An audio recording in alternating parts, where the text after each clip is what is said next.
I was falling. The Lego skyline spun around me like a twisted carousel as gravity pulled me down from the penthouse tower of the Okonkwo estate. My brother Chikuti's face, twisted with rage and something darker, something I'd never seen before, disappeared above me as the wind screamed in my ears. 23 floors. That's how high our parents' billion-dollar property stood, and that's how far I was plummeting toward the marble courtyard below.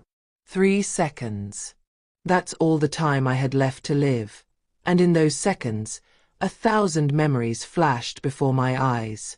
But the one that stuck was from just 5 minutes earlier, when Chikuti had smiled at me, placed his hand on my shoulder, and said, "Come, Amara.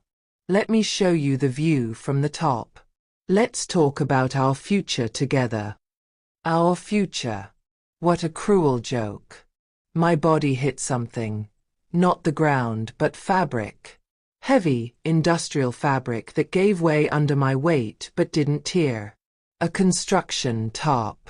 The renovation crew had left it stretched between the 18th and 19th floors, and I crashed into it like a stone into a net. The impact knocked every molecule of air from my lungs, and I bounced once, twice, before rolling to the edge where scaffolding caught me. I lay there, broken but breathing, staring up at the tower where my only brother had just tried to murder me. Blood trickled down my temple, my ribs screamed with pain, and my left wrist bent at an angle that made my stomach turn. But I was alive. And that's when I heard it, Chikuti's voice floating down from above, talking on his phone. "It's done," he said calmly, like he was discussing a business transaction. "The estate is mine now. Transfer the offshore accounts like we discussed. By tomorrow morning, there won't be any trace of what really happened to our parents in that car accident." Car accident. The words hit me harder than the fall. Our parents, Chief Obi and Lady Ngozi Okonkwo, had died 6 months ago when their Range Rover veered off Third Mainland Bridge into the lagoon. The police called it mechanical failure, brake malfunction. A tragic accident that took 2 of Nigeria's most prominent business moguls. But it wasn't an accident. And my brother, the person I'd trusted more than anyone in the world, had killed them. I must have made a sound, a gasp, a whimper, I don't know, because suddenly Chikuti's phone conversation stopped. Silence hung in the air for 3 heartbeats. Then I heard his footsteps, rapid and heavy, moving away from the edge. He thought I was dead, splattered on the courtyard below. He hadn't looked over to confirm. That mistake would cost him everything. I needed to move, but my body wouldn't cooperate. The construction site was empty. It was 11 p.m. on a Saturday night, and the workers wouldn't return until Monday morning. My phone was gone, probably lying in pieces on the ground below or still in my handbag up in the penthouse. Nobody knew I was here. Chikuti had made sure of that, suggesting we meet privately to discuss the will without the lawyers pressuring us. The will. That's what this was about. Our parents had built an empire worth over 4 billion naira, real estate, shipping, oil investments, tech startups. The reading was scheduled for Monday. And apparently, Chikuti had already decided he wasn't interested in sharing. A new sound cut through my pain-fogged thoughts. The service elevator, the one the construction workers used. It was moving. Coming down. Chikuti was coming to make sure I was dead. I tried to move, but my body had other ideas. The world tilted sideways, and darkness crept in from the edges of my vision. The last thing I heard before I passed out was the elevator ding echoing through the empty building, followed by footsteps. Heavy footsteps. Getting closer. I woke up to the smell of antiseptic and the sound of machines beeping steadily beside me. My eyes cracked open to harsh fluorescent lights, and for a confused moment, I thought I was dead. Then the pain hit me, a symphony of agony that confirmed I was very much alive. "She's awake," a woman's voice said softly. I turned my head, slowly, because it felt like my skull was filled with broken glass, and saw a nurse standing beside my bed. She was young, maybe 25, with kind eyes and tribal marks on her cheeks that identified her as Yoruba. Behind her stood a man in a white coat, Dr. Adeyemi according to his name tag, and someone else. Someone who made my blood run cold. Chukwudi. He sat in the corner of the private hospital room, his face a perfect mask of concern.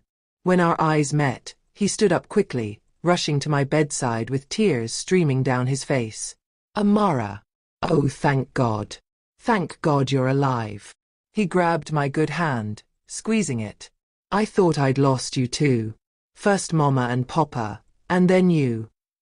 I tried to pull away, but my body was too weak. The heart monitor beside me started beeping faster, reflecting my panic. Easy, easy, Dr. Adeyemi said, gently pushing Chukwudi back. Miss Okonkwo, you've been through severe trauma. You have 3 broken ribs, a fractured wrist, a concussion, and extensive bruising. You're lucky to be alive. Lucky. I almost laughed, but it would have hurt too much. What happened? The doctor asked.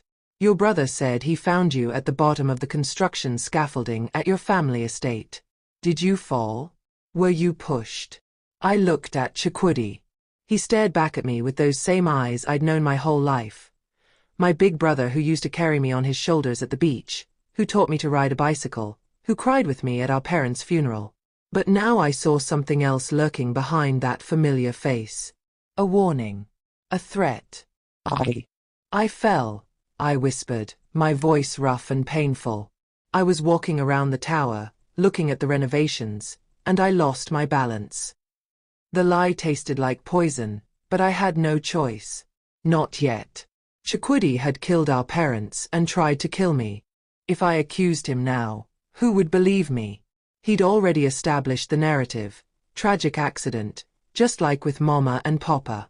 And if I challenged him while I was weak and vulnerable in this hospital bed, he would find a way to finish what he started.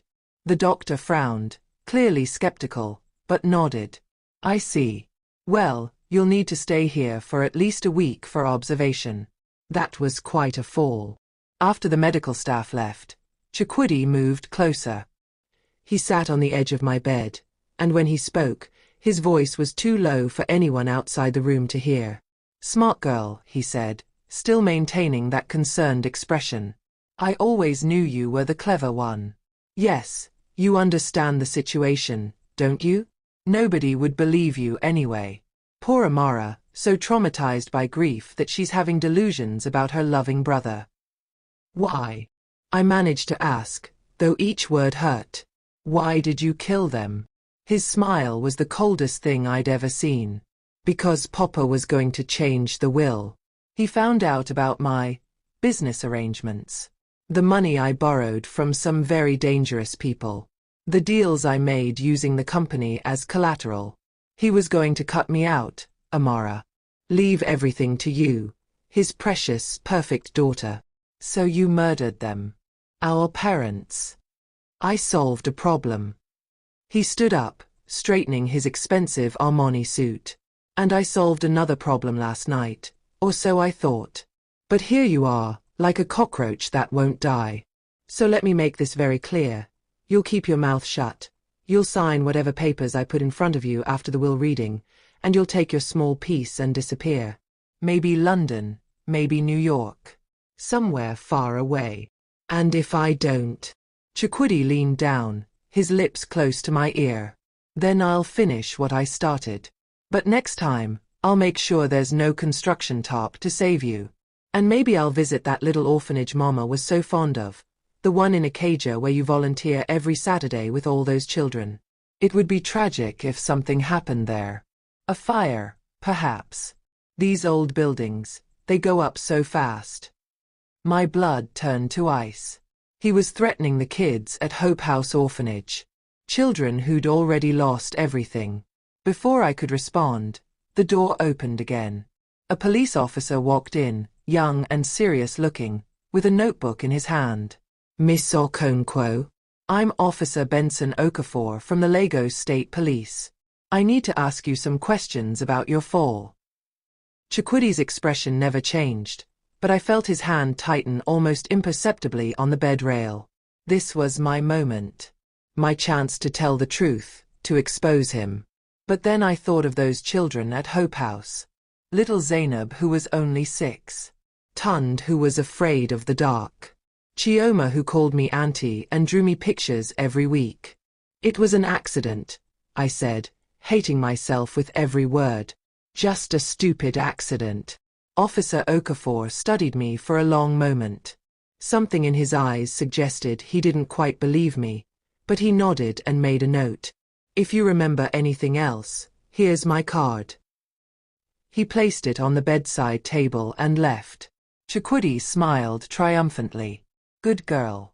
Now rest. You have a will reading to attend on Monday, and I need you looking strong and healthy when you sign away your inheritance. He walked out, and I was alone with my pain, my fear, and a terrible realization. I had 48 hours to figure out how to stop my brother from getting away with murder. 48 hours to find proof that he'd killed our parents. 48 hours to save myself and everyone I cared about. And I had to do it from a hospital bed with 3 broken ribs and a police force that already believed Chikwidi's lies. But as I lay there, staring at the ceiling, I remembered something. Something Chikwidi had said on the phone after he pushed me. Transfer the offshore accounts like we discussed. He wasn't working alone. Someone else was involved. Someone who knew about the offshore accounts. Someone who helped him kill our parents. And if I could find out who, I might just have a chance at bringing my brother down. The next morning, I had an unexpected visitor. Her name was Folake Mensah, and she was everything my mother had been, elegant, sharp-eyed, and absolutely terrifying when she wanted to be. She'd been Mama's best friend since their university days at the University of Lagos, and now she stood at the foot of my hospital bed wearing a traditional Ankara dress that probably cost more than most people's cars. Don't give me that look, Amara, she said before I could even speak. I know something is wrong. Your mother and I made a pact 30 years ago. If anything ever happened to either of us, the survivor would watch over the other's children. And right now, child, you look like you need watching over. I wanted to tell her everything. God, how I wanted to. But Chikwidi's threat about Hope House echoed in my mind. I fell, Auntie Folake. That's all. She pulled up a chair and sat down with the kind of deliberate movement that meant she wasn't going anywhere. Your mother didn't believe in coincidences, and neither do I. 6 months ago, your parents die in a suspicious car accident. Now you fall from the family estate? From the same tower where your father kept his private office. My heart skipped. His office. I thought that was cleared out after. It was supposed to be. But knowing Obi, that man never threw anything away. He was old-fashioned, kept physical copies of everything important. She leaned forward, lowering her voice. 3 weeks before they died, your mother called me. She was worried about Chikwidi. Said he was mixed up with some dangerous people, that Obi had hired a private investigator to look into his business dealings. A private investigator? Who? A man named Femi Adebayo. Very discreet, very thorough. He was supposed to deliver his final report the day after your parents died. She paused. He disappeared that same week. His office was cleared out, his files gone. Police said he'd left the country. My mind raced despite the throbbing in my skull. Do you think Chikwidi? I think your brother is more dangerous than you realize.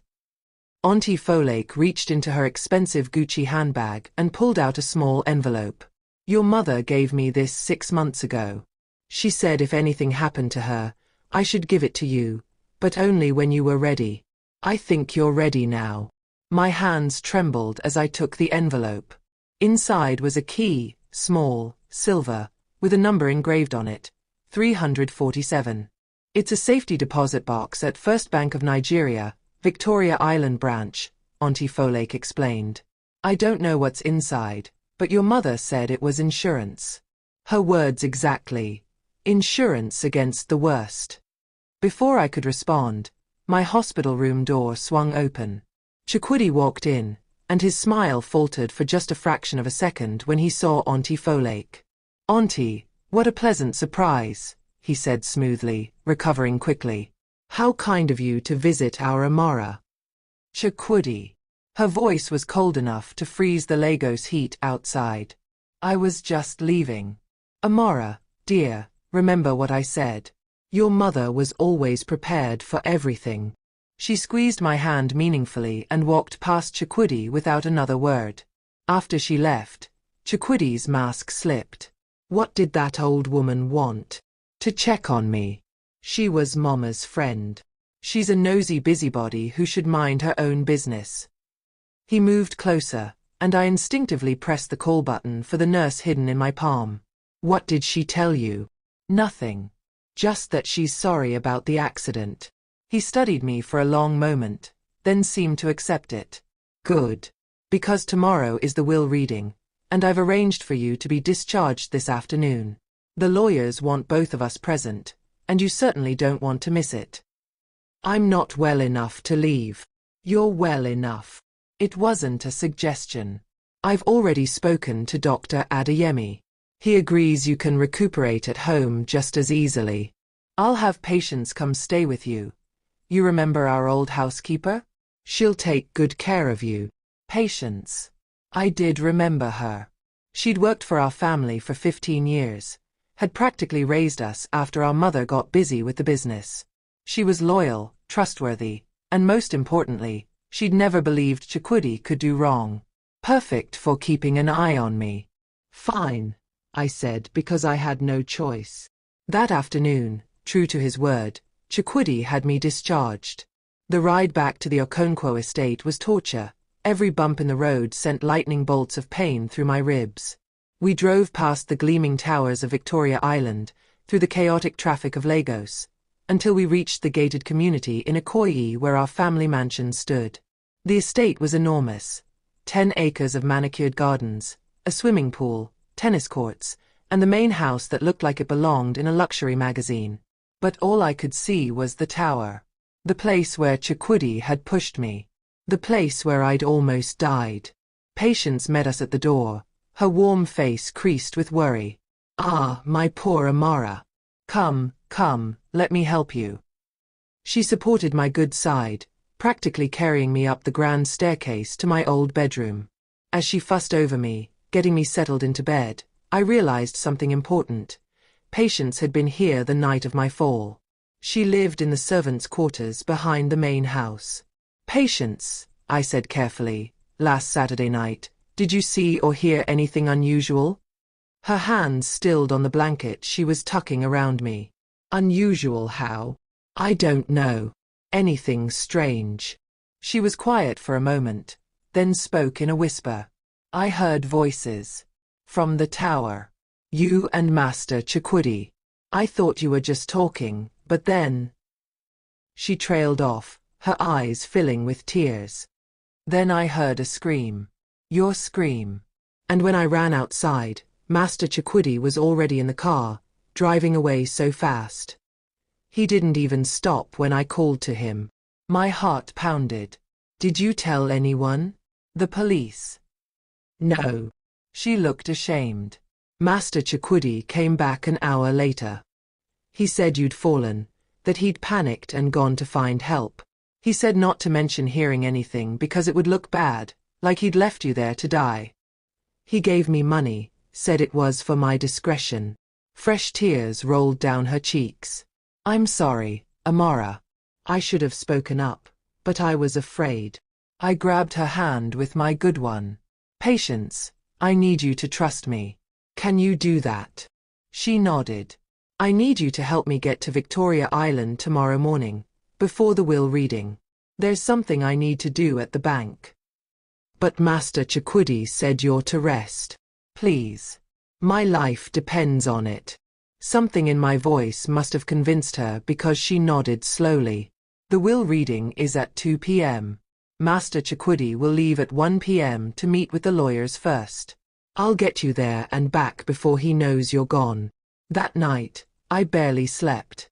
Every sound made me jump, convinced Chukwudi was coming to finish what he started. But morning came, and with it, a sliver of hope. At 11 a.m., Chukwudi left the estate in his Mercedes, dressed in an expensive black suit for the will reading. 20 minutes later, Patience helped me into her old Honda, and we drove toward Victoria Island. The bank was a gleaming glass building that reflected the Lagos sun like a mirror. Inside, the air conditioning was a blessing after the humidity outside. I approached the safe deposit box section, key clutched in my shaking hand. The attendant, a middle-aged man with glasses, checked my ID and led me to a private room.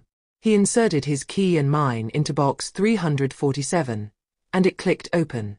Inside was a thick manila envelope. My hands trembled as I opened it. Inside were documents, bank statements showing wire transfers from Chukwudi to a company called Apex Holdings. Emails printed out, detailing meetings and payments. Photographs of Chukwudi with a man I didn't recognize, someone with hard eyes and expensive clothes. And at the bottom, a handwritten letter from my mother. "My dearest Amara," it began. "If you're reading this, then your father and I are gone, and I pray you are safe. Your brother has fallen in with dangerous people, specifically, Chief Babalola Adeyemi, a man who operates in the shadows of Lagos's business world. Chukwudi owes him over 500 million naira, and we fear what might happen when the debt comes due. Your father and I have been gathering evidence to protect you and to give Chukwudi one last chance to come clean. But if we're gone, know this, your brother is not who you think he is. Trust Folake. Trust the evidence. And whatever you do, protect yourself first. With all my love, Mama." I sat there, staring at my mother's handwriting, and for the first time since that night on the tower, I cried. Not from pain, but from grief and rage and a desperate kind of hope. I had proof. My parents had given me proof. But as I carefully packed everything back into the envelope, my phone buzzed. A text from an unknown number. "I know where you are. I know what you found. You have until the will reading to decide. Give me those documents, or everyone you love dies. Starting with the children at Hope House. I'm watching them right now. Choose wisely." Below the text was a photograph. Taken just minutes ago, judging by the timestamp. It showed the front of Hope House Orphanage, and standing outside, watching the children play, was a man in a black suit. The same man from the photographs with Chukwudi. Chief Babalola Adeyemi had found me. Drop your thoughts in the comments. If you're loving this African drama, hit that subscribe button and share this with your friends. I stared at the photograph, my blood turning to ice. Through the image, I could see little Zainab playing with a red ball, completely unaware of the predator watching her. Tund was there too, laughing at something Chioma had said. They were all there, innocent and vulnerable. Patience grabbed my arm, seeing my face go pale. "Amara, what's wrong?" I couldn't speak. Couldn't breathe. The envelope containing my mother's evidence felt like it weighed 1,000 pounds in my hands. This was it, the choice that would define everything. Save myself and expose Chukwudi, or surrender the only leverage I had to protect children who'd already lost so much. My phone buzzed again. Another text. "You have 2 hours until the will reading. Come alone. Bring the documents. Victoria Island Park, the bench near the lagoon. If you tell anyone, if you bring police, I'll know. And the children will pay the price." My hands shook so badly I almost dropped the phone. 2 hours. That's all I had to figure out how to save everyone without getting myself killed in the process. "Patience, I need you to do something for me," I said, my voice steadier than I felt. "Take me to Hope House. Right now." "But the man in the photo." "I know. But I need to see them. I need to know they're okay." The drive to Ikeja felt like it took forever, even though it was only 30 minutes through Lagos traffic. Hope House stood on a quiet street, a 3-story yellow building that had seen better days but was filled with more love than most mansions. As we pulled up, I saw him, Chief Babalola Adeyemi, exactly as he appeared in the photographs. He was standing across the street, watching. When our eyes met, he smiled and raised his phone, a clear threat. I wanted to run to the orphanage, to grab all the children and take them somewhere safe. But I knew that was impossible. There were 23 kids at Hope House, ranging from 4 to 16 years old. And Chief Adeyemi had resources I couldn't begin to match. Instead, I called the orphanage director, Sister Mary, a nun from Kenya who dedicated her life to these children. Amara, we weren't expecting you today, she answered warmly. How are you feeling? We heard about your accident. Sister Mary, I need you to listen carefully and not ask questions. Keep all the children inside for the rest of the day. Lock the doors. Don't let anyone in except people you know personally. Tell the children it's a special indoor activity day. Her voice changed immediately, becoming sharp and alert. What's happening? I can't explain now. Just please, keep them safe. I'll fix this. Amara, please, trust me. After a long pause, she said, Okay, but call me the moment you can. I hung up and looked at Patience. Take me to Victoria Island Park. You can't meet this man alone. Let me call the police, let me call. If I call the police, those children die. Chief Adeyemi owns half the police force in Lagos. My parents' files mention that too. He has connections everywhere. Judges, politicians, officers. That's why Mama and Papa were so afraid. Then what are you going to do? I looked down at the envelope in my lap, then at the key that had opened the safety deposit box.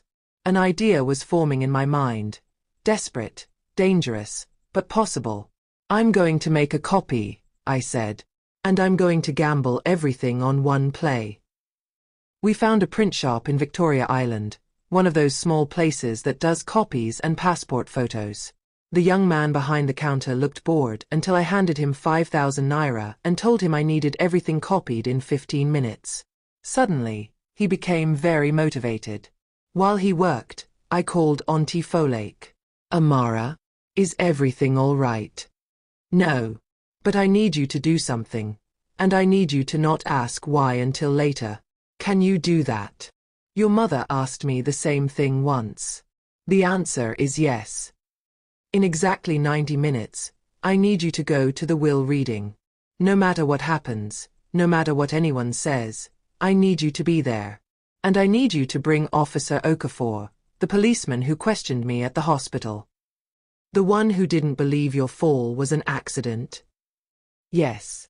Tell him if he wants to solve the case of Chief and Lady Okonkwo's deaths, he needs to be at that will reading. Tell him to bring backup, but keep them outside. Hidden. Amara, what are you planning? Something Mama would do. Something brave and probably stupid. But it's the only way. After I hung up, Patience grabbed my shoulder. You're going to give this man the fake documents? I'm going to give him what he expects. But I'm betting Chief Adeyemi has never been betrayed by someone he underestimated. People like him, they think they're the smartest in every room.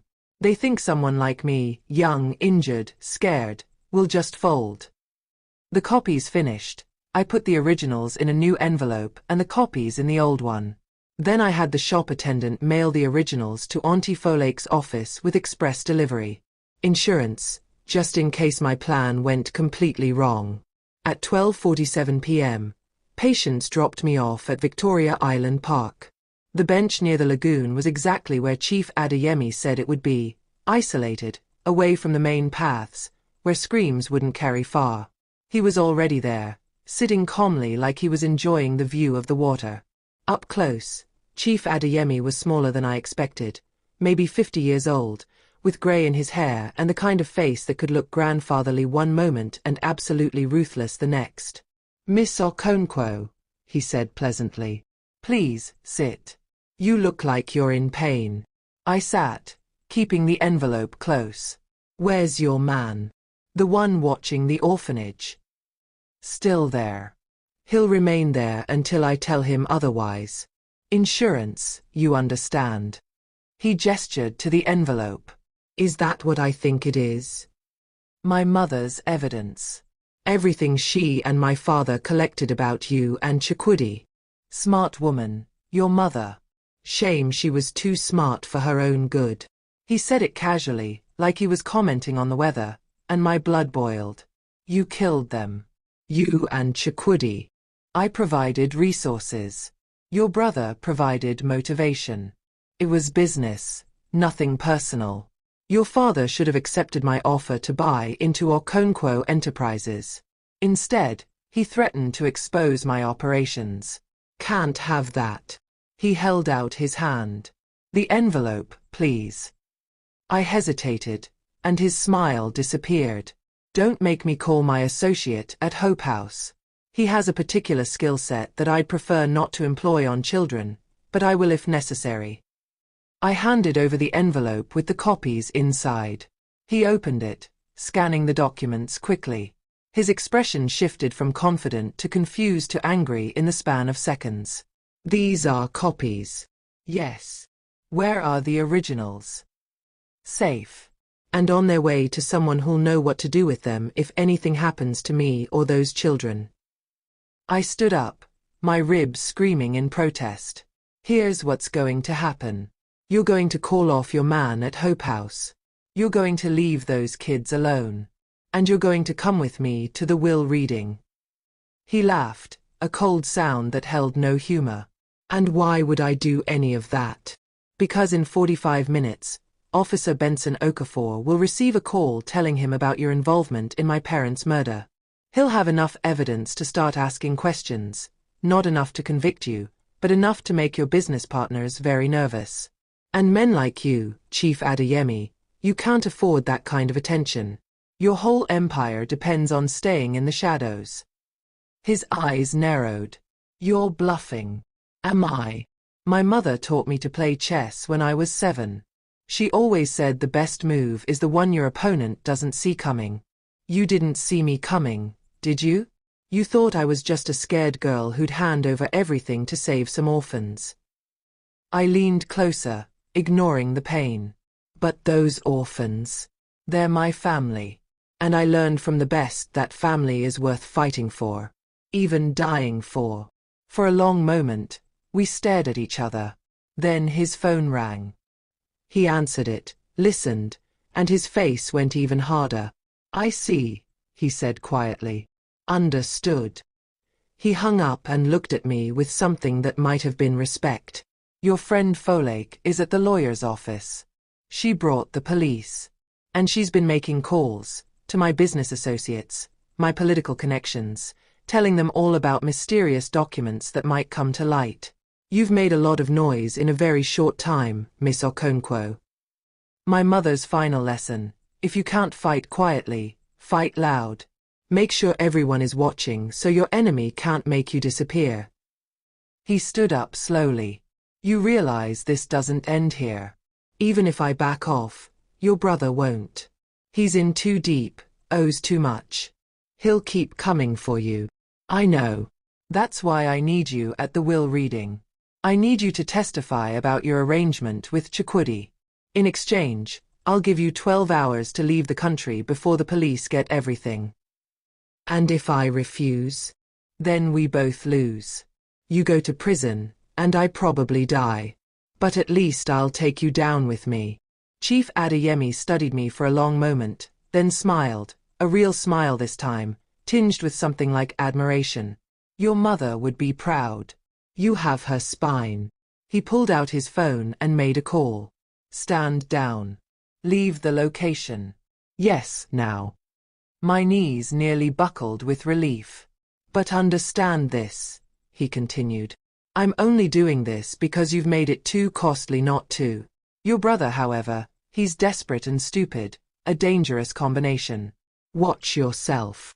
He walked away, leaving me alone by the lagoon, shaking with adrenaline and fear and a fierce kind of hope. I'd bought time. I'd protected the children. Now I just had to survive the will reading and somehow convince everyone that my brother was a murderer. My phone buzzed. A text from Chukwudi. Where are you? The reading starts in 30 minutes. If you're not here, I'll know you're planning something. And sister, if you are, well, accidents happen all the time in Lagos traffic. even to old housekeepers like Patience. My blood ran cold. I'd been so focused on saving the orphans that I'd forgotten. Patience was still out there, alone and vulnerable. I called her immediately. No answer. Called again. Nothing. Then a video message came through. It showed Patience, tied to a chair in what looked like a warehouse, tears streaming down her face. And standing behind her, holding a knife to her throat, was someone I never expected to see. Femi Adebayo, the private investigator who was supposed to have disappeared. Except he hadn't disappeared at all. He'd been working for Chukwudi the entire time. The world tilted sideways. Femi Adebayo, the man my father had trusted to investigate Chukwudi, the man who was supposed to deliver evidence that would save our family, had betrayed us. Had probably been the one to tell Chukwudi about the investigation in the first place. Had maybe even helped plan my parents' murder. Surprised. Chukwudi's voice came through on a call. You should see your face right now. Oh wait, I can. Check the corner behind you. I spun around, ignoring the spike of pain in my ribs.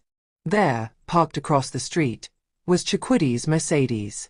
He sat in the driver's seat, phone to his ear, watching me with that same cold smile. You really thought you were so clever, didn't you? Running to Auntie Folake, making copies, threatening Chief Adeyemi. I've been tracking your phone since you left the hospital, little sister. I know every move you've made. He paused. Now, here's what's going to happen. You're going to get in this car. We're going to drive to the will reading together like the loving siblings we are. You're going to smile, sign the papers I need you to sign, and then you're going to disappear for a very long time. And Patience. Femi will keep her comfortable until after the reading. Assuming you cooperate, she lives. If you don't, well, you saw the knife. My mind raced. Officer Okafor would be at the will reading, but without Patience's testimony about what she heard that night, without Chief Adeyemi willing to testify, I had nothing concrete. Just copies of documents that could be dismissed as forgeries. Chukwudi had outmaneuvered me. Or had he? Okay, I said quietly. I'll come. I crossed the street and got into the passenger seat. Chukwudi smiled triumphantly, putting the car in gear. As we pulled into Lagos traffic, I noticed something. His hands were shaking slightly on the steering wheel. My brother, for all his bravado, was nervous. You made a mistake, I said softly. Really?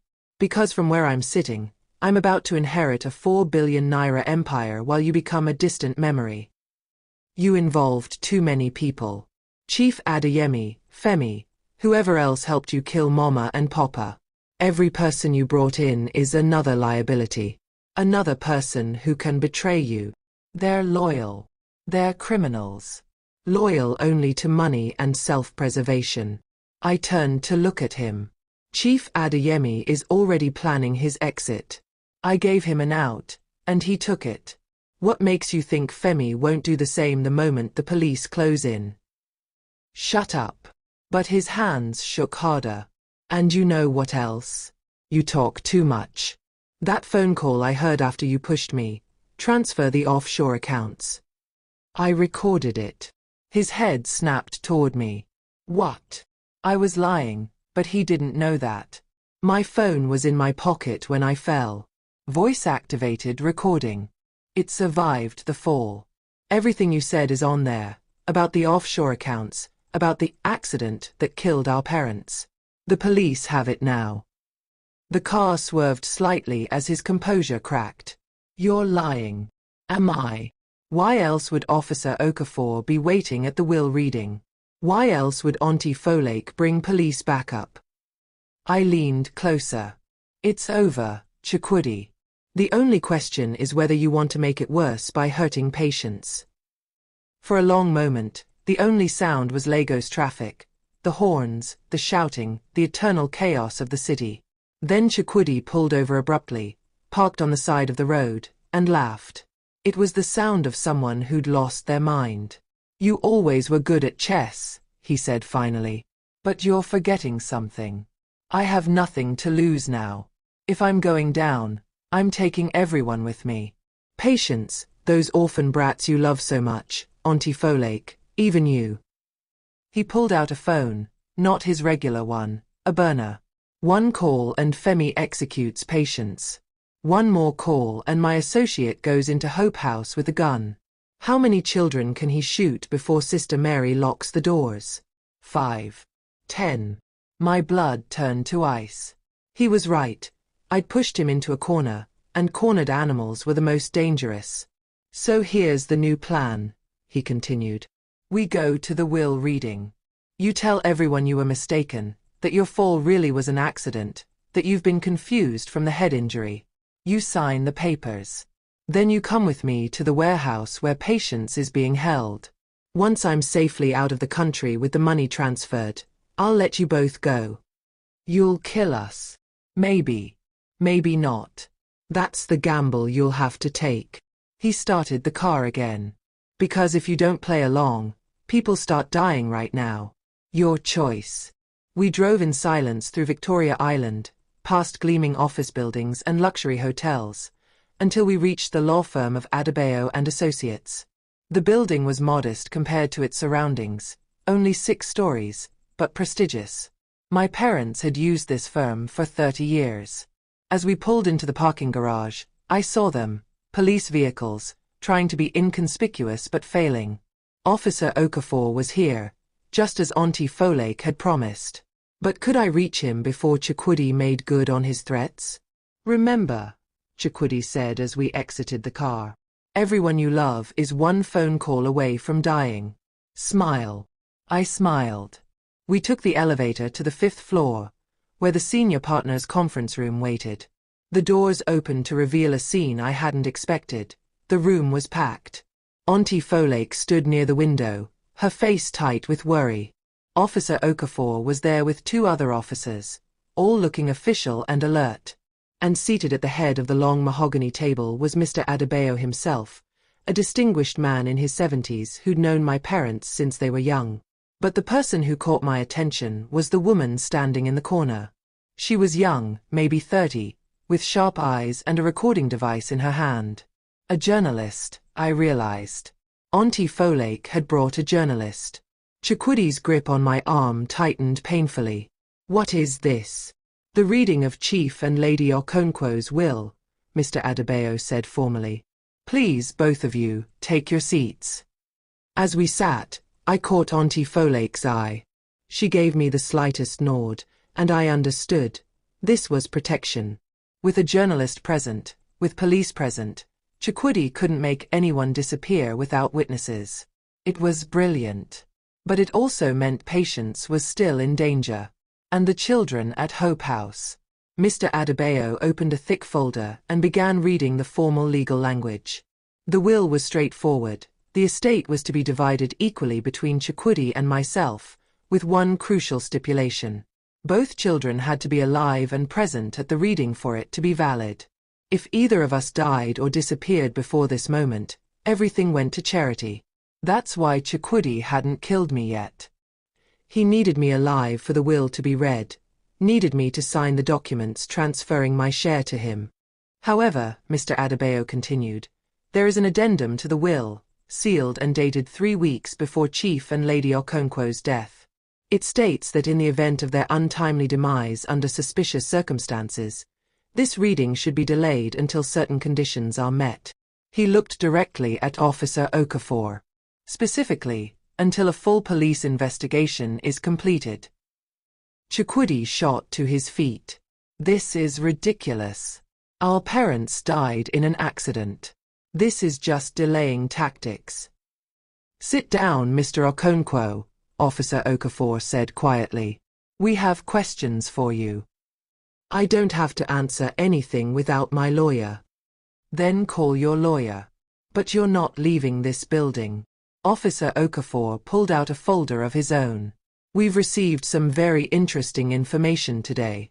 Bank records showing large transfers to offshore accounts. Emails between you and Chief Bobolola Adeyemi. And a witness who's willing to testify about what happened the night your sister fell from the estate tower. Chukwidi's face went white. What witness?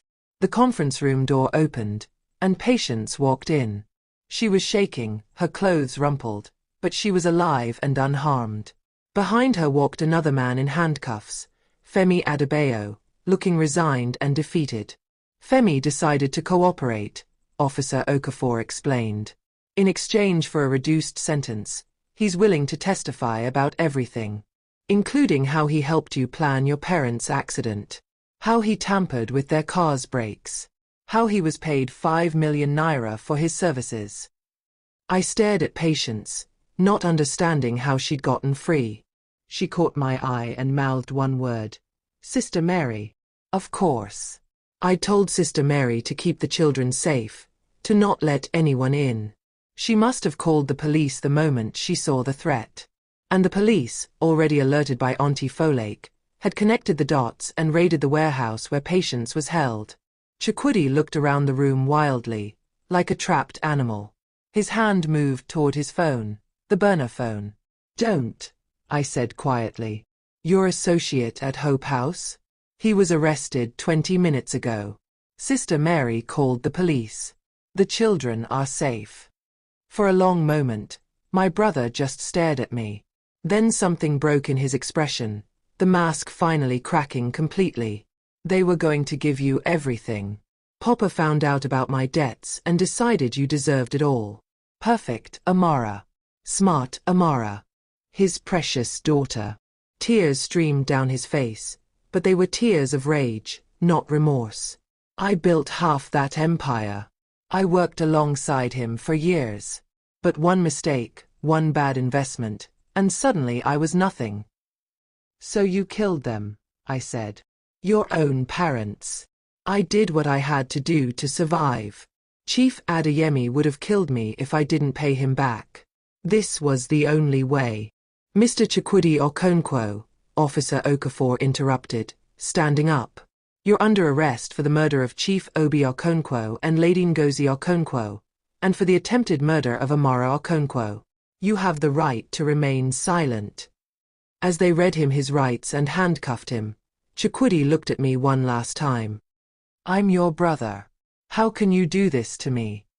You stopped being my brother the moment you pushed me off that tower, I said quietly.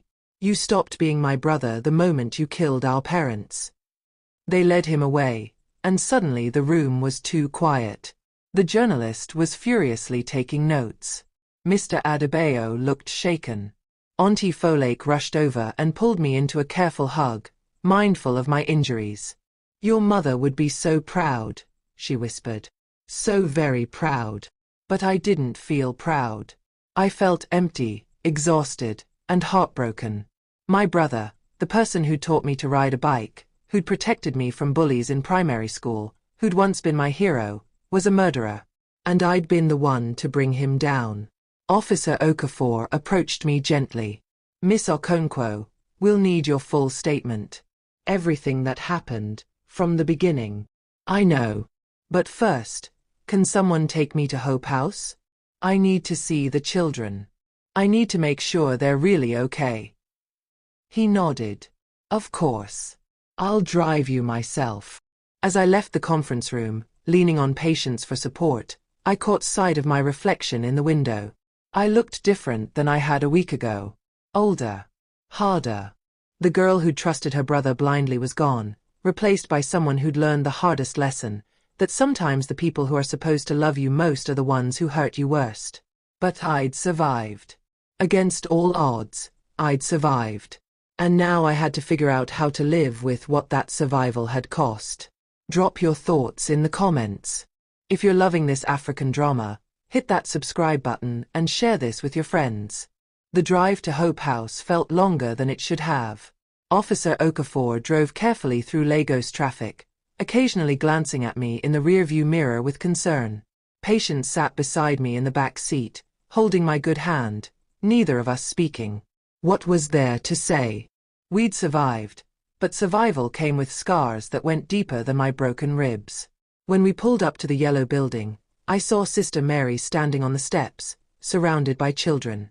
The moment our car stopped, little Zainab broke free from the group and ran toward us, her braids flying behind her. Auntie Amara. "Auntie Amara," she shouted, and I barely made it out of the car before she crashed into my legs, hugging me so tight I had to bite back a gasp of pain. "Careful, Zainab," Sister Mary called, rushing over. "Auntie Amara is still healing." But I didn't care about the pain. I knelt down, ignoring my screaming ribs, and hugged her back.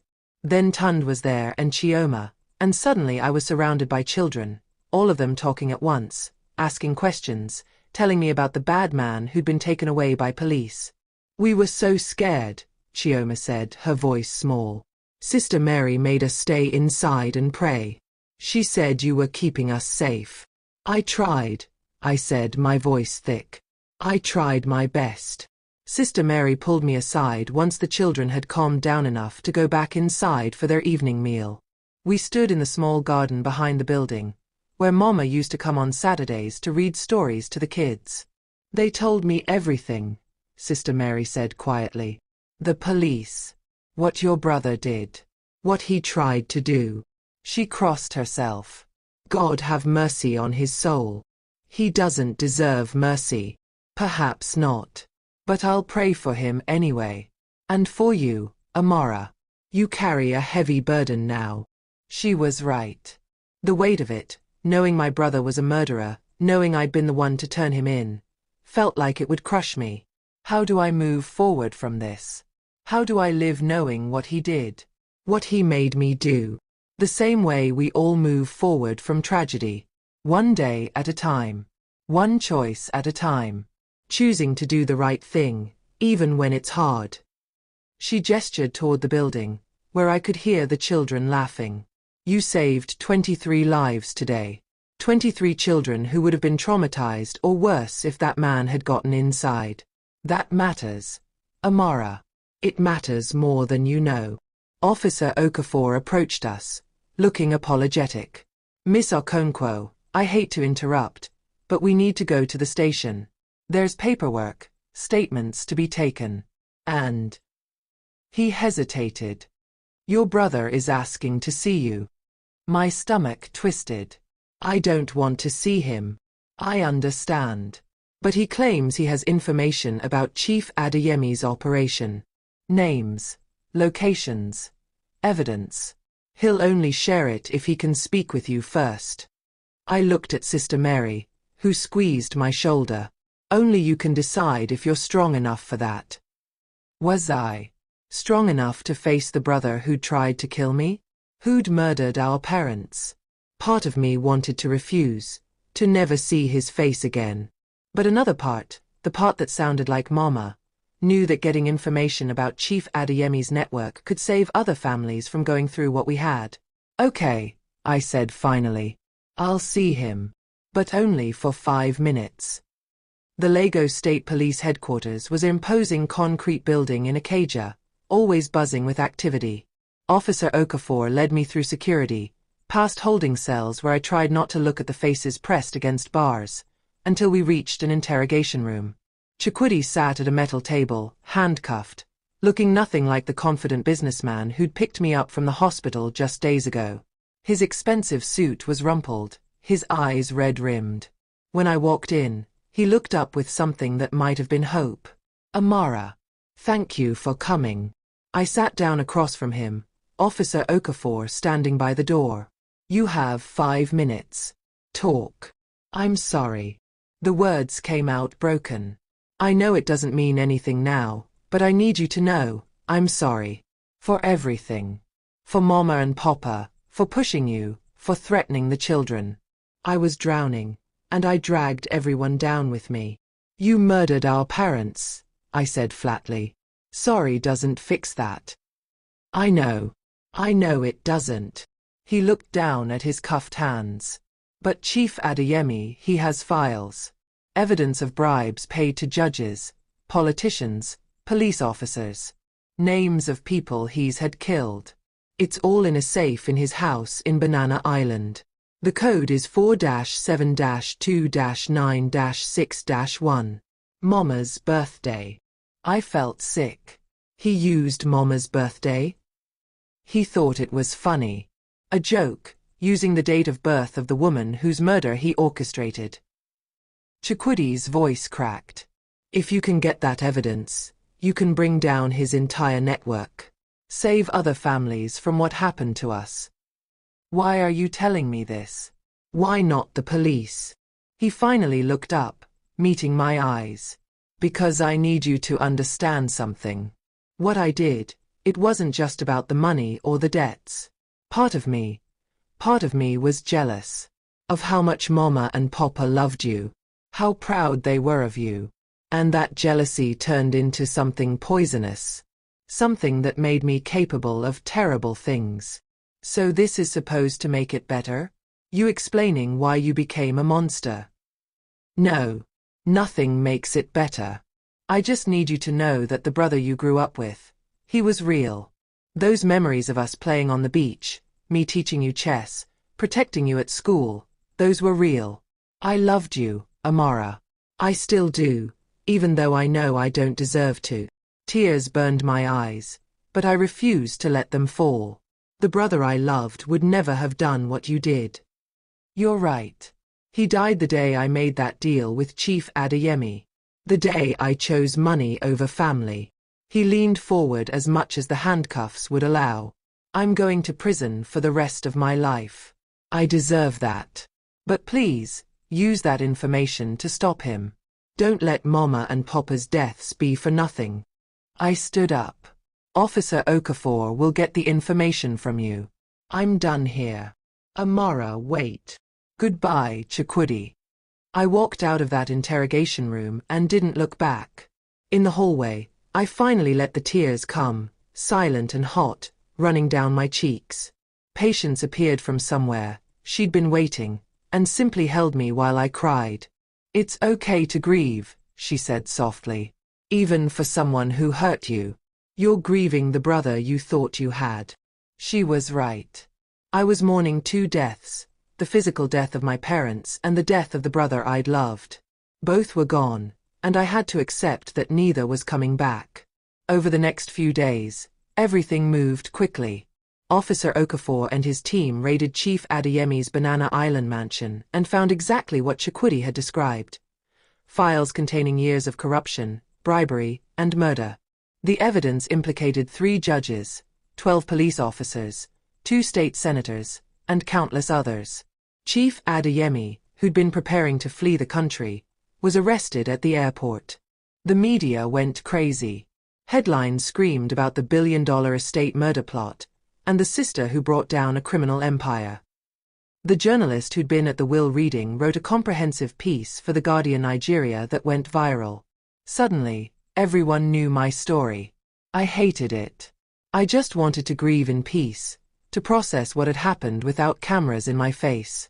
But Auntie Folake helped me navigate the attention, teaching me how to give brief statements without revealing too much, how to protect my privacy while still cooperating with authorities. The will reading was rescheduled for 2 weeks later. This time, it was just me, Auntie Folake, and Mr. Adebayo in a small office. No cameras, no police, no drama. As the sole surviving heir, the entire Okonkwo estate passes to you, Miss Amara, Mr. Adebayo said gently.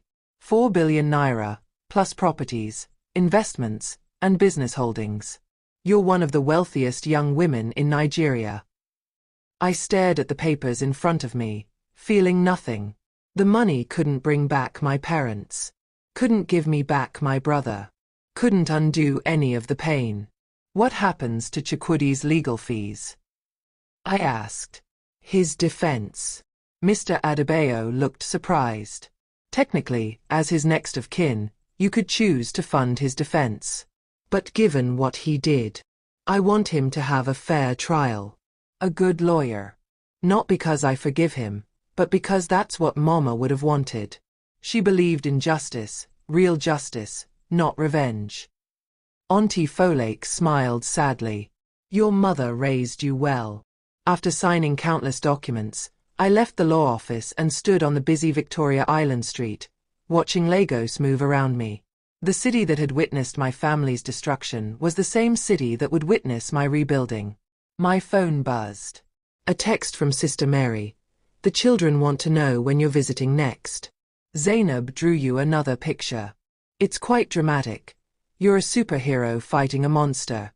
I think you'll appreciate the accuracy. Despite everything, I smiled. Yes, I'd lost my family. Yes, I'd been betrayed by my own brother. Yes, I carried scars that would never fully heal. But I also had Hope House. I had the children who needed me. I had Patience and Auntie Folake and Sister Mary. I had a purpose, to use my parents' fortune to do good, to help people, to make sure their legacy was about more than just how they died. I texted back, "I'll be there tomorrow. Tell Zainab I can't wait to see it." As I walked toward where Patience waited with the car, my phone rang. Unknown number. I almost didn't answer, but something made me pick up. Miss Okonkwo. An unfamiliar voice, male, with a slight accent I couldn't place. My name is Detective James Morrison. I work for Interpol. My stomach dropped. Interpol? Why are you calling me? Because we've been investigating Chief Babalola Adeyemi for 3 years. The evidence you helped uncover is crucial to our case. But there's something else. Something we found in his files that mentions your parents. He paused. Miss Okonkwo, we have reason to believe Chief Adeyemi didn't act alone. There may be others involved in your parents' death. People who are still out there. The world tilted. What are you talking about? Chukwudi and Femi confessed. Chief Adeyemi gave the orders. And someone gave Chief Adeyemi orders. Someone higher up the chain. Someone who wanted your parents dead for reasons that go beyond debt collection. His voice became urgent. Miss Okonkwo, I need you to be very careful. If I'm right, you might still be in danger. I looked around the busy street, suddenly seeing threats everywhere. Who else is involved? That's what I'm trying to figure out. But I found a name in Chief Adeyemi's coded files.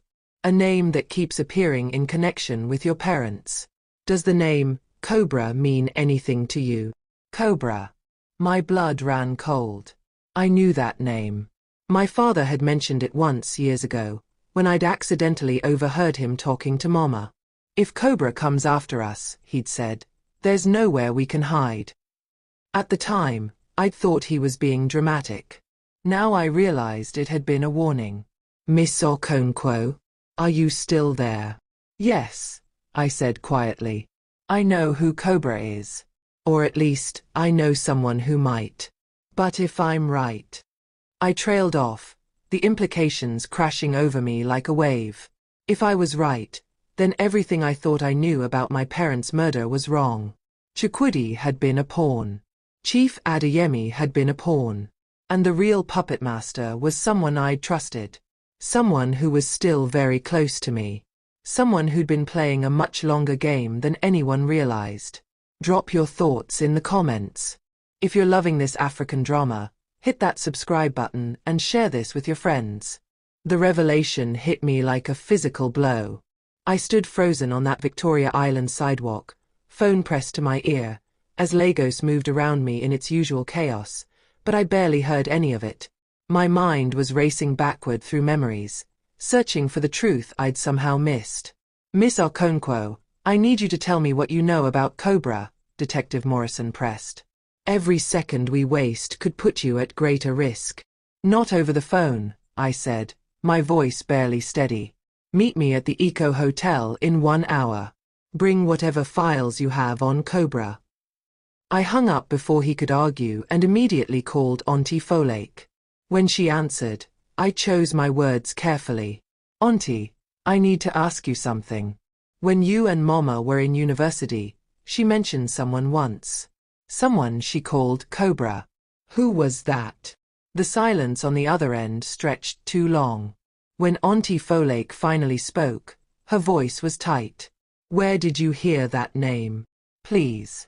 Just tell me. Amara, that name belongs to a past your mother worked very hard to escape. Promise me you'll leave it alone. I can't. Interpol thinks Cobra is connected to Mama and Papa's death. If you know something, I need to hear it. All of it. Another long pause. Then, Come to my house. Now. And Amara, come alone. Don't tell anyone where you're going, not even Patience. The way she said it made my skin crawl. I trusted Auntie Folake completely, but now doubt crept in. Was she protecting me or protecting herself? Was she Cobra? Still, I had no choice. I needed answers, and she was my only lead. I sent Patience home in the car, telling her I had business to handle and would take a taxi. Then I hailed an Okada, a motorcycle taxi, and gave the driver Auntie Folake's address in Ikoyi. As we weaved through traffic, I texted Detective Morrison the change in plans, giving him Auntie Folake's address instead. If this was a trap, at least someone would know where I'd gone. Auntie Folake's house was a beautiful colonial-style building surrounded by high walls and lush gardens. The security guard knew me and waved me through without question. I found her waiting on the veranda, 2 glasses of Chapman, a Nigerian cocktail already poured. "Sit," she said, and her voice carried a weight I'd never heard before. I sat, but I didn't touch the drink. After everything with Chukwudi, I wasn't taking chances. She noticed and smiled sadly. "Smart girl. Your mother taught you well." She pushed both glasses aside. "The name Cobra belongs to someone your mother and I knew in university. Someone brilliant, charismatic, and absolutely ruthless. Someone who built a shadow empire while the rest of us were still figuring out our careers." "Who?" "Your father." The world stopped. "What?" Chief Obi Okonkwo was Cobra. Before he became a legitimate businessman, before he married your mother, he was one of the most dangerous men in Lagos. He ran smuggling operations, bribed officials, eliminated competitors. Everything Chief Adeyemi did, your father had done first, only better, smarter, more carefully. I shook my head, refusing to believe it. No. Papa was good. He was kind and honest and he was human. Complex. Capable of both great kindness and terrible violence, depending on what was needed. Auntie Folake's eyes filled with tears. Your mother fell in love with him anyway. She saw the man he could become if he left that life behind. And he did, for her. He went legitimate, built Okonkwo Enterprises from the ground up using his connections, but keeping everything legal. Or mostly legal. If this is true, why are you telling me now? Because someone from that old life found him. Someone who knew what he'd been. Your father thought he'd buried Cobra so deep that no one would ever dig him up. But Chief Adeyemi discovered the truth somehow. And he used it for leverage. My mind raced. That's why Papa couldn't just expose Chief Adeyemi. Because Chief Adeyemi knew about Cobra. About Papa's past. Exactly. It was mutually assured destruction. But then your father decided he'd rather destroy himself than let Chief Adeyemi corrupt his children. He was gathering evidence to expose them both, his own past crimes and Chief Adeyemi's current ones. He was going to give everything to the authorities and face whatever consequences came. But Chief Adeyemi killed him first. Yes. And made it look like an accident, using your brother as the weapon. Auntie Folake stood up, pacing. But here's what I don't understand. Chief Adeyemi wasn't smart enough to discover Cobra on his own. Someone told him. Someone who knew about your father's past and wanted to use that information for their own purposes. A car pulled up outside. Through the window, I saw Detective Morrison arriving, accompanied by 2 other people in suits. But Auntie Folake wasn't looking at them. She was staring at something over my shoulder, her face going pale. I turned. Mr. Adebayo stood in the doorway. Our family lawyer. The man who'd known my parents for 30 years. The man who'd read the will, who'd been present at every important moment of our lives. And he was holding a gun. Ngozi was always too clever for her own good, he said calmly, using my mother's first name. She figured it out at the end, you know. Called me 3 days before she died. Told me she knew I was the one who'd told Chief Adeyemi about Cobra. Threatened to expose me unless I left her family alone. My voice came out as a whisper. You. But you were Popper's friend. His lawyer. I was Cobra's lawyer. I helped him build that empire, helped him hide the money, helped him create the legitimate facade. And when he decided to go soft, to become some boring businessman playing by the rules, I was cast aside, given a comfortable salary and a pat on the head while he built his billion-naira estate. The bitterness in his voice was toxic. I deserved half of that. I earned it. But your father forgot who'd made him possible. So you told Chief Adeyemi about Cobra, Auntie Folake said, understanding dawning. You fed him the information, knowing he'd use it against Obi. I gave Chief Adeyemi just enough to make him dangerous. I thought Obi would pay him off, give him a piece of the empire. Instead, your father decided to burn it all down. Foolish. He raised the gun, pointing it at me. And then there was the will. I thought I'd written it carefully enough, equal shares for both children, with me as the executor. I'd control the estate through Chukwudi, who was weak and manageable. But Obi added that addendum, that clause about investigations. He suspected me even then. You won't get away with this, I said, my voice steadier than I felt. Detective Morrison is outside. Interpol knows everything. Interpol knows what I've allowed them to know. I've been feeding them information for years, always careful to implicate others while keeping myself clean. He smiled. Chief Adeyemi was my masterpiece, a perfect scapegoat who believed he was the mastermind. And your brother? Even better. Everyone's so focused on the family tragedy, the brother who killed for inheritance, that nobody looks at the lawyer in the corner taking notes. Outside, I heard car doors opening. Detective Morrison and his team were approaching the house. Mr. Adebayo heard it too.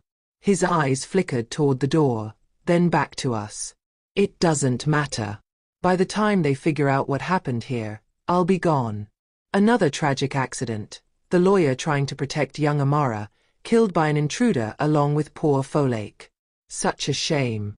Actually, a voice said from behind him, I think we've figured it out already. Mr. Adebayo spun around. Officer Okafor stood there, his own weapon drawn, with two other officers flanking him. Behind them, Detective Morrison appeared, also armed. You recorded this entire conversation, didn't you? Mr. Adebayo said, looking at me with something like respect. The phone call with Morrison, coming here, getting me to confess. Clever. Just like Ngozi. I held up my phone, which I'd left on and recording in my pocket since the call with Detective Morrison. Mama taught me to always have evidence. You helped her learn that, actually. One of the few good lessons you gave. For a moment, Mr. Adebayo just stared at the gun in his hand.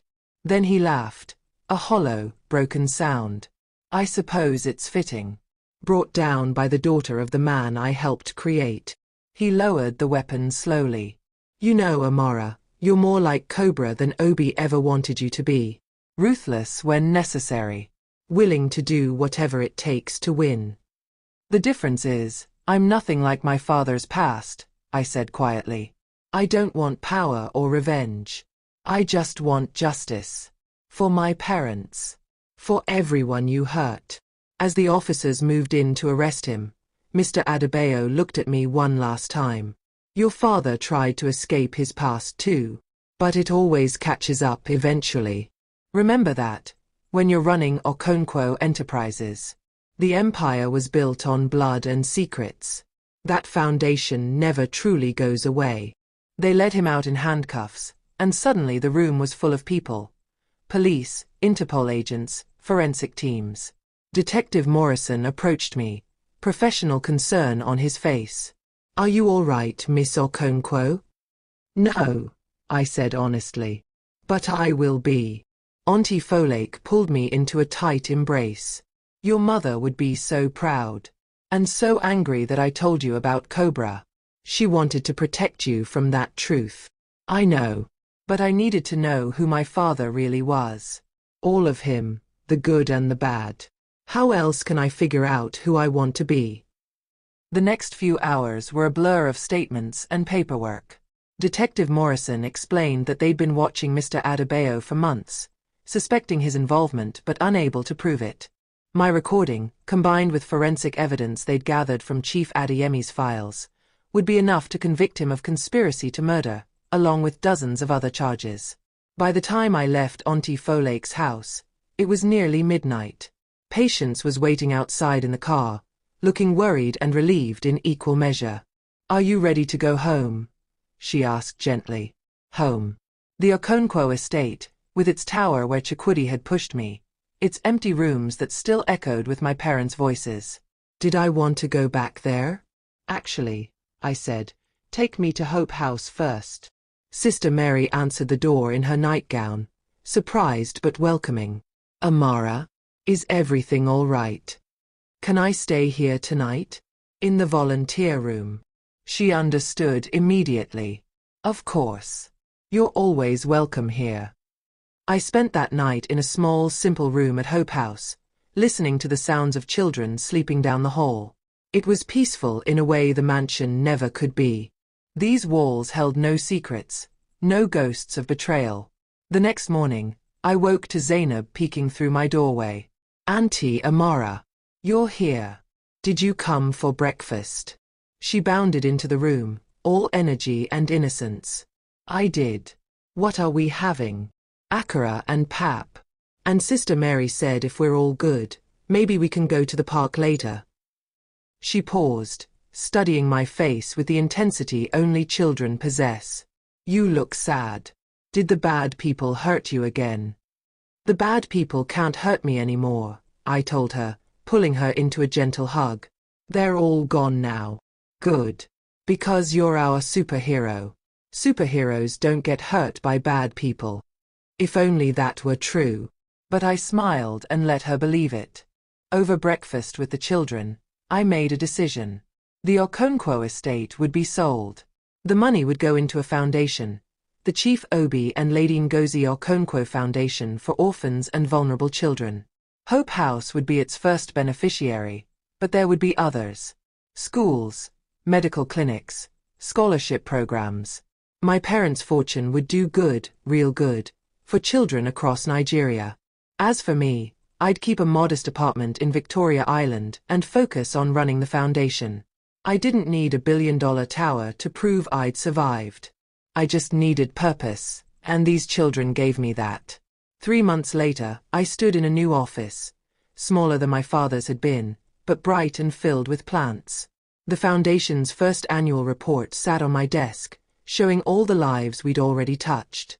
23 children at Hope House, plus 50 more at 3 other orphanages we now supported. Medical care for hundreds.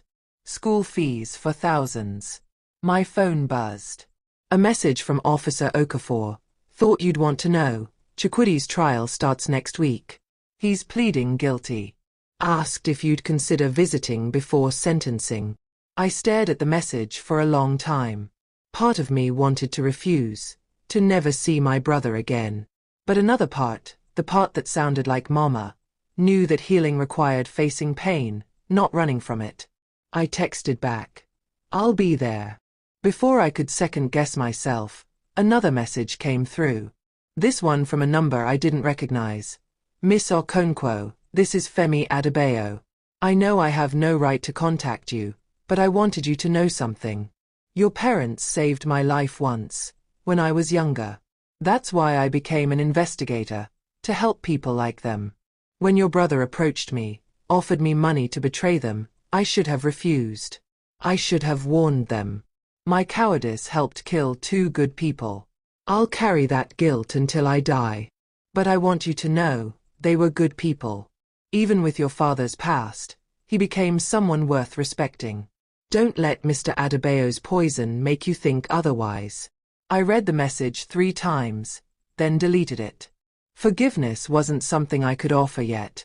Maybe not ever.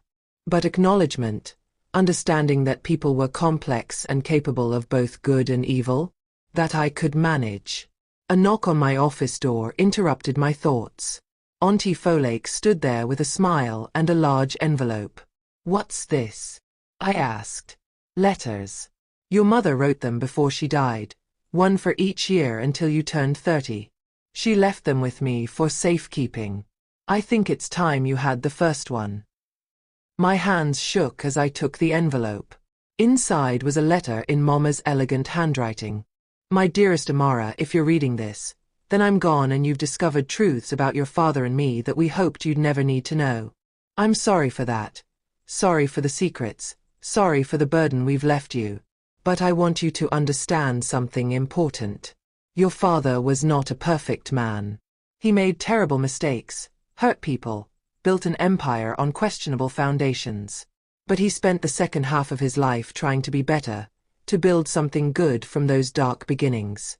That's all any of us can do, acknowledge our mistakes and try to be better tomorrow than we were yesterday. You are the best of both of us, Amara. Your father's strength and intelligence, tempered by compassion and integrity, that's all your own. Whatever you choose to do with the inheritance we've left you, I know it will be good. Be brave. Be kind. And remember that family isn't just blood. It's the people you choose to love and protect. Your papa and I will always be proud of you. With all my love, Mama. I sat there, tears streaming down my face, clutching the letter. Through the office window, I could see Legos spreading out before me. Chaotic, beautiful, impossible Legos. The city where my family had risen and fallen. The city where I'd almost died and somehow found the strength to live. My phone buzzed one more time. A text from Sister Mary with a photo attached. All 23 children from Hope House, holding a banner they'd made. It read, "Thank you, Auntie Amara. You're our superhero." And maybe I wasn't a superhero. Maybe I was just a 24-year-old woman trying to make sense of a world that had shown me both its worst and its best. But I was alive. I was free. And I had a purpose. My brother had kicked me off the tower of our late parents' billion-dollar estate, thinking he could erase me from the story. Instead, I'd fallen and survived. I'd uncovered the truth. I'd brought down not just him, but an entire network of corruption that had poisoned my family for decades. And now I was writing a new story. One where the Okonkwo name meant hope instead of tragedy. Where my parents' complex legacy became something beautiful and redemptive. The tower was gone. I'd had it demolished, that monument to my near death. In its place, we were building a library and community center. A place where children could come to learn and dream and become whoever they wanted to be. Because that's what survival meant. Not just living through the fall, but choosing what to build in the aftermath. I looked at Mama's letter one more time, then carefully filed it away with the Foundation's documents. There would be more letters, more revelations, more challenges ahead. But for now, I had work to do. 23 children were waiting for their superhero to visit. And this superhero had promises to keep. Thank you for watching. If this story moved you, please like this video, subscribe to our channel for more powerful African stories, and share this with someone who needs to hear it. Hit that notification bell so you never miss our next upload.